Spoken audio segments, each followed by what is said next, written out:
the king who accidentally crashed the world economy. If you could step back into the scorching summer heat of the year 1324 and position yourself on the banks of the Nile River, just beyond the towering gates of Cairo, you would witness something that economics textbooks will never teach you. You would see the most catastrophic act of generosity in human history unfolding right before your eyes. A cloud of dust rises from the western horizon, stretching across miles of shimmering desert heat like an approaching apocalypse. The ground trembles beneath your feet with the rhythmic thunder of thousands of hooves and the synchronized marching of tens of thousands of human feet moving as one organism. But this is not an army coming to conquer the jewel of the Nile. This is something far more dangerous than soldiers with swords and siege engines. This is a moving mountain of gold. This is Mansa Musa, the emperor of Mali, and he is about to commit economic terrorism without firing a single arrow. He is about to prove that you can destroy a civilization, not with violence, but with kindness. He is about to teach the medieval world a lesson that modern central banks still haven't learned. Too much money is a weapon of mass destruction. The common narrative tells us that Mansa Musa was the richest man in history, a generous king who went on a pilgrimage. That story is a fairy tale. The truth is darker and more instructive. Mansa Musa didn't just display wealth. He weaponized it. He turned charity into a plague that infected every market it touched. He transformed gold from a store of value into economic poison. And when he left Cairo after 3 months of shopping and gift-giving, he left behind something worse than conquest. He left behind hyperinflation, currency collapse, and a 12-year recession that destroyed the savings of an entire generation. Let's rewind to the source of this disaster. Let's go back to West Africa in the early 14th century.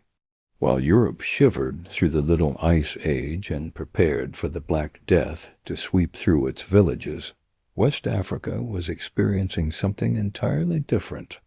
The Mali Empire stretched across the vast savanna like a golden serpent, encompassing territories that would become Mali, Senegal, Gambia, and Guinea.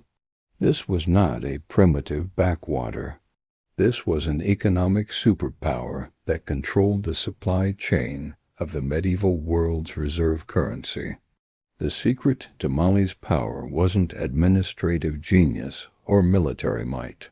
It was geology, pure geological luck. The empire sat on top of 3 massive gold deposits known as Bambouk, Bur, and Galam. These weren't just mines in the traditional sense. They were freaks of nature, geological anomalies that produced gold with such abundance that it defied belief.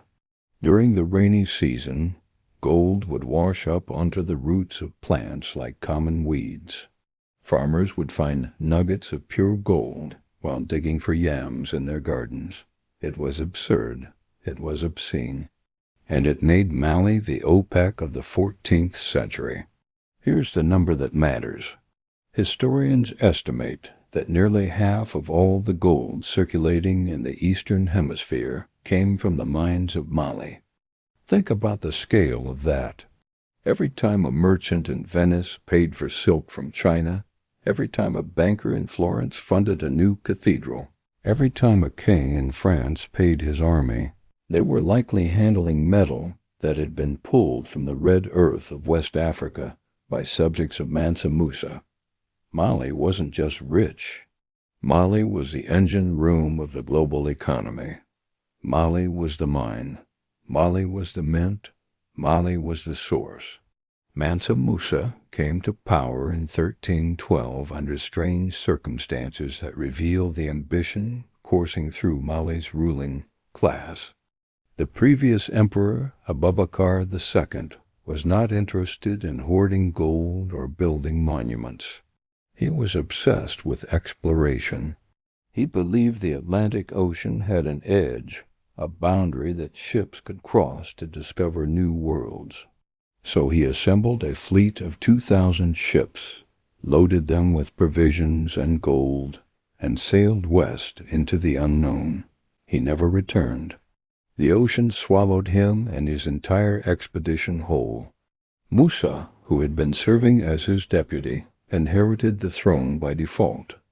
While his predecessors sought new worlds across the water, Musa decided to announce Mali's dominance to the old world across the sand. Musa was a devout Muslim, and one of the 5 pillars of Islam is the Hajj, the pilgrimage to Mecca. Every able Muslim is expected to make this journey once in their lifetime if they can afford it. Mansa Musa could certainly afford it. But a king doesn't travel like a peasant shuffling through the desert with a water skin and a prayer mat. A king travels in a way that makes the world remember his name for 700 years. He spent years preparing for this journey. He emptied provincial treasuries.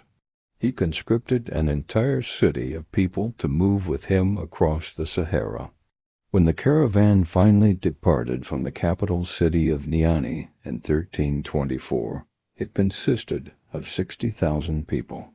Imagine a modern football stadium filled to capacity. Then imagine that entire crowd walking across a desert for months.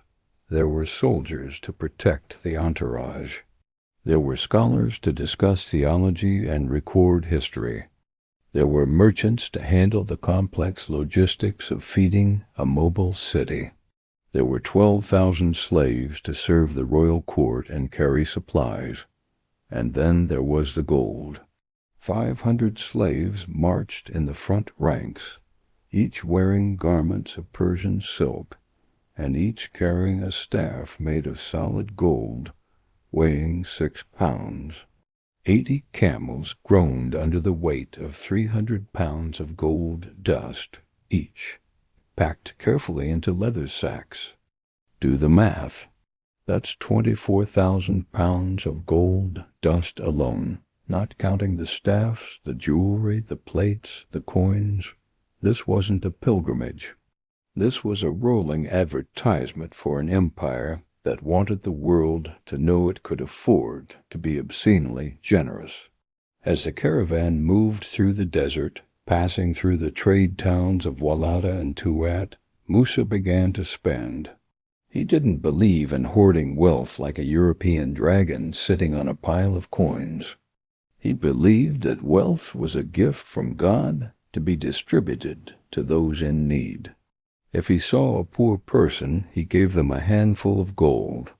If he saw a mosque that needed repairs, he funded a complete reconstruction. It is said that he built a new mosque every Friday wherever the caravan stopped for prayers. The rumor of his approach reached Cairo long before the dust cloud appeared on the horizon. The merchants of Cairo, veterans of 1,000 trade deals, rubbed their hands in anticipation. Cairo was the greatest city in the Middle East at that time, the capital of the Mamluk Sultanate. It was a crossroads where goods from India and China met the markets of Europe. The merchants knew a rich king was coming from the fabled land of gold. They expected to sell him silk and spices at premium prices. They expected to make a comfortable profit. They had absolutely no idea what was about to hit them. When Musa finally arrived at the pyramids of Giza in the summer of 1324, he set up a camp so large it looked like a new city had materialized overnight. The tents were made of silk and brocade. The horses wore gold trappings. The soldiers' armor shone in the sun like mirrors. The Sultan of Cairo, Al-Nasir Muhammad, sent an invitation to meet this African emperor who traveled with the wealth of legends. But there was a problem. In the Mamluk court, anyone who approached the Sultan was required to kiss the ground at his feet as a sign of submission. Mansa Musa was an emperor. He bowed to no man. He refused to go. Diplomats shuttled back and forth between the camp and the citadel. The tension was thick enough to cut with a knife. Finally, a compromise was reached. Musa agreed to visit the citadel, but he would only bow to God. When he entered the throne room, he walked past the Sultan and bowed his head slightly, acknowledging the other ruler as an equal, not a superior. The Sultan, impressed by this display of confidence, accepted the gesture and invited Musa to sit beside him.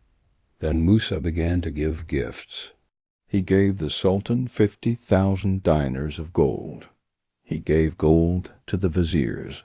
He gave gold to the generals. He gave gold to the scribes and the servants.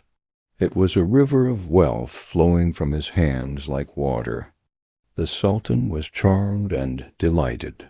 He gave Musa the palace of Carafa to stay in during his visit. This is where the economic disaster began. Musa stayed in Cairo for 3 months, and for 90 consecutive days he went shopping.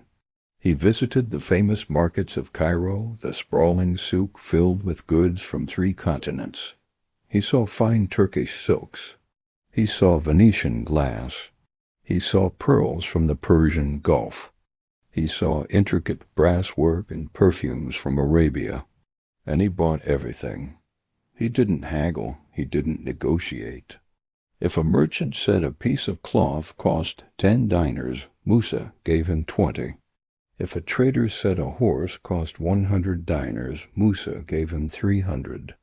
The merchants of Cairo thought they had died and ascended to paradise. They had never encountered a customer like this. They raised their prices. Musa paid them without hesitation. They raised their prices again. Musa paid them again. He flooded the market with gold as if it were sand. The shopkeepers were suddenly sitting on piles of gold they had never dreamed of owning. The beggars in the streets walked around with gold coins. The servants in the palace tipped with gold nuggets. It seemed like a party that would never end. But while the people celebrated and praised the generosity of the Lion of Mali, the invisible laws of economics were grinding into motion. Economics is fundamentally the study of scarcity. Gold is valuable precisely because it is rare. If gold becomes as common as sand, it loses its value. This is not philosophy. This is mathematics. Mansa Musa had dumped so much gold into the Cairo economy that the supply skyrocketed. Suddenly, everyone had gold. But the amount of goods, the silk, the food, the horses remained exactly the same. When you have more money chasing the same amount of goods, prices go up. This is inflation, but this wasn't normal inflation. This was hyperinflation. The value of the gold dinar, the standard currency of the Middle East, began to crash. Before Musa arrived, a gold dinar could buy a certain amount of wheat. After he had been there for a month, that same dinar could buy only half as much. By the time he left, it could buy almost nothing. The currency had been destroyed.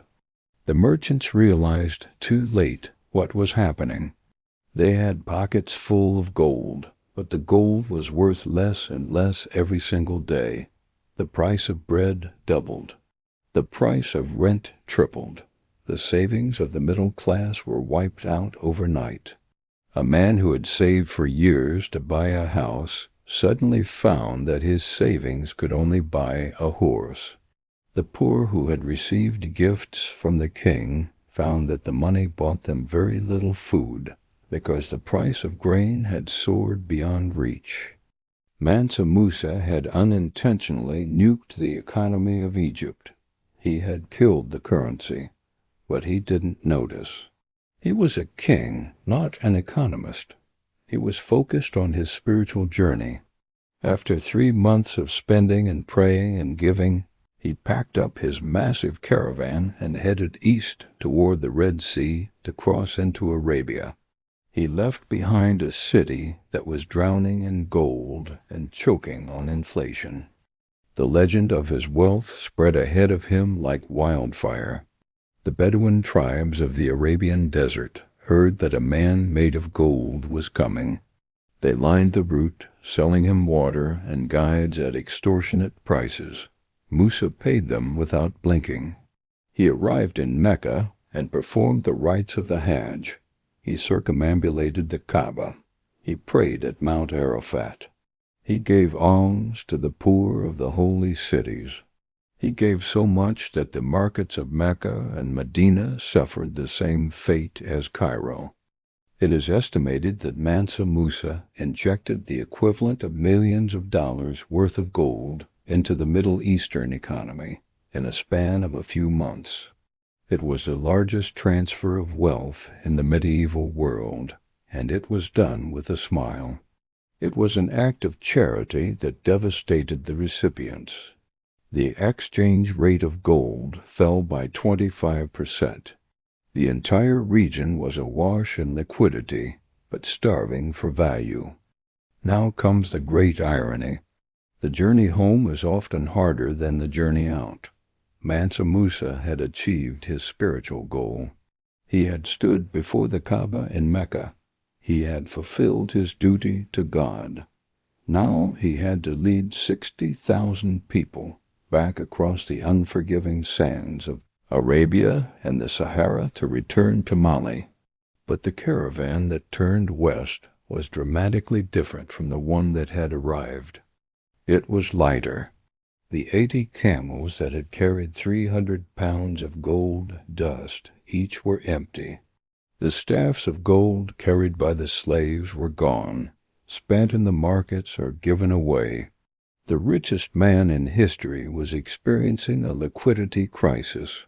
He had spent so much so fast that he had literally burned through the treasury of an empire in less than a year.